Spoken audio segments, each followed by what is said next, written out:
When I went back in 1959 to wind up my father's law practice, mutual friends introduced us.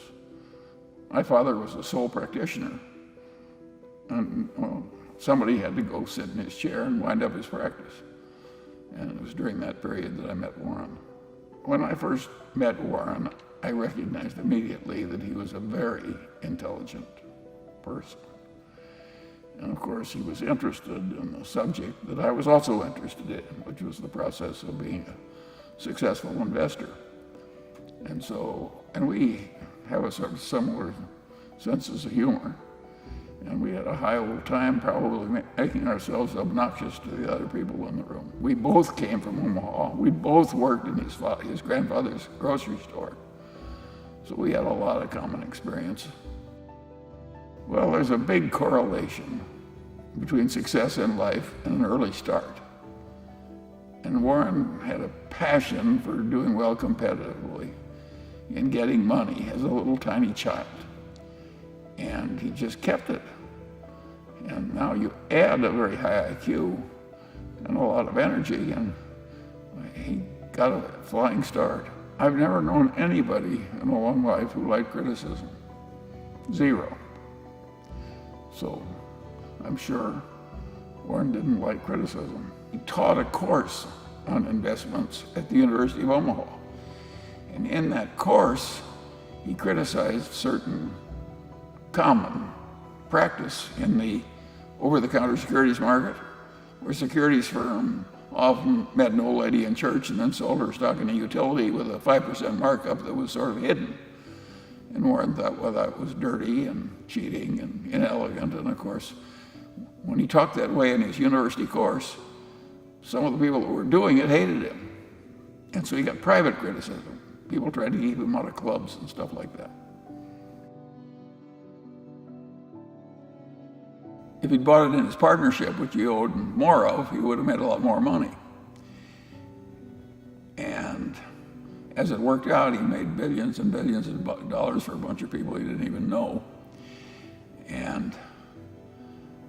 But I don't think he can call it a mistake in that sense. But I don't think he regrets it. It's given him a public platform. It's enabled him to, in effect, teach what he wants to teach.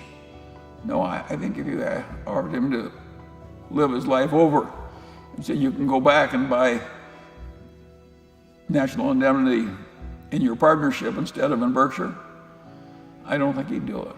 One of the reasons Warren's successful is he's brutal in appraising his own past. He wants to identify misthinkings and avoid them in the future. And in a narrow financial sense, that was misthinking. But I would say in a big sense, it was fortunate misthinking because his life worked out better.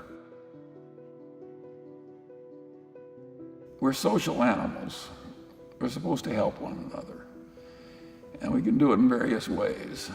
And there's nothing that helps people more than helping them get rid of a wrong idea and replacing it with the right one. You know, it's like God's gift. And since we're trying to avoid sin and error, helping other people avoid it it's a useful thing to do. I think the sort of solid Middle Western, unpretentious background helped. I don't think it would have helped if the Mungers and Buffetts had been at the exact pinnacle of Omaha society and had been going to the fancy balls and owning the local newspaper or the local bank. I think then we might have worked out differently. But what I call a solid upper middle class background in Omaha, I think helped us both. What happened by accident? He had that contretemps where the CEO of Berkshire Hathaway tried to cheat him out of an eighth, and he got angry and said, well, hell with you, I'll just buy more. And that was a pretty silly way to behave, as Warren has recounted in retrospect. But it's what he did, and the rest is history. It happened to make his life work better, not worse.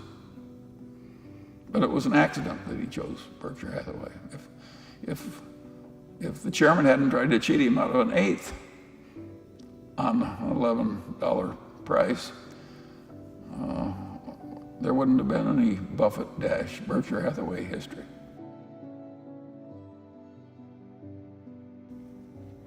Well, he'd made so much money for so long doing what he'd been taught by Ben Graham, which is to buy these very cheap stocks. And if they were cheap enough, he didn't care if it was a lousy company and a lousy management. He knew he was going to make money anyway just because of the cheapness. And I always knew that would be self-limiting, that would only be available for a while and then it would go away. And that it would be easier to make money by getting into the great businesses that either had a great manager or were businesses where a fool could run and still prosper. And so I don't think I did anything but maybe cause Warren to go where he was going to go anyway a little faster. I don't think I changed him. I think he would have been there anyway. There was more potential for the long pole than getting in the good companies. We both wanted them cheap, but cheap good companies was the field that we shifted to. And of course that was really important when we started to buy whole companies. We never had an argument. We just kind of roll with it easily. We never had a fight. But suppose Warren doesn't want to do something that I would have done.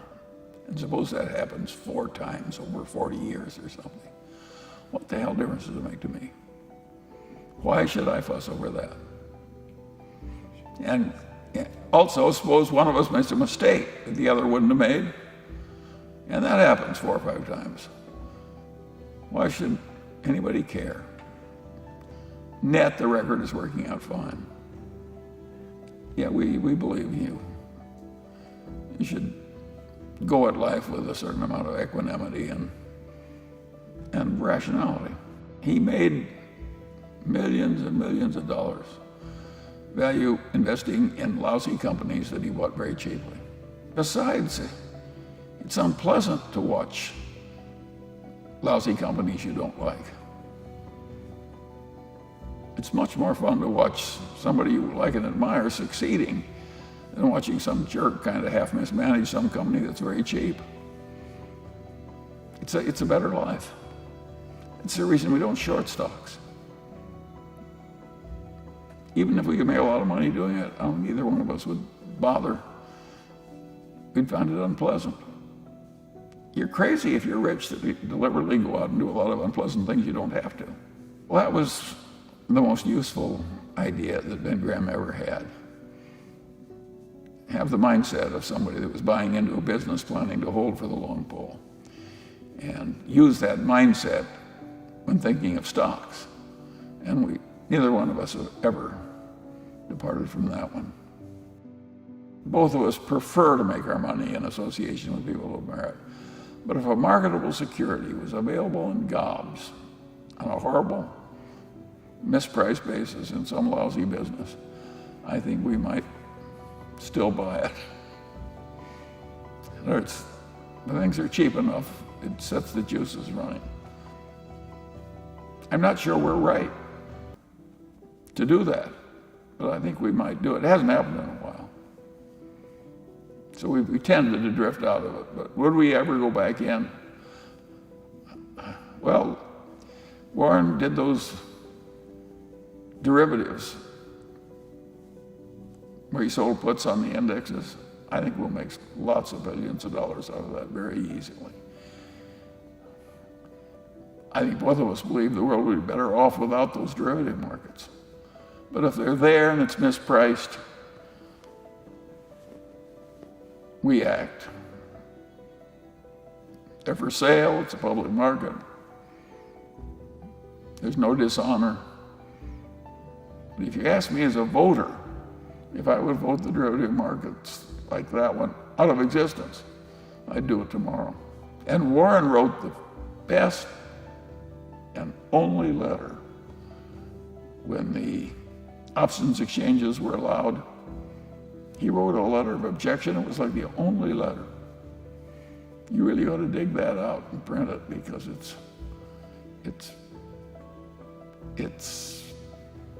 he was so right. And it was so early, and nobody else was saying it. So anything about Buffett ought to go back and get his letter about the derivatives in the option market. He said, we don't need these.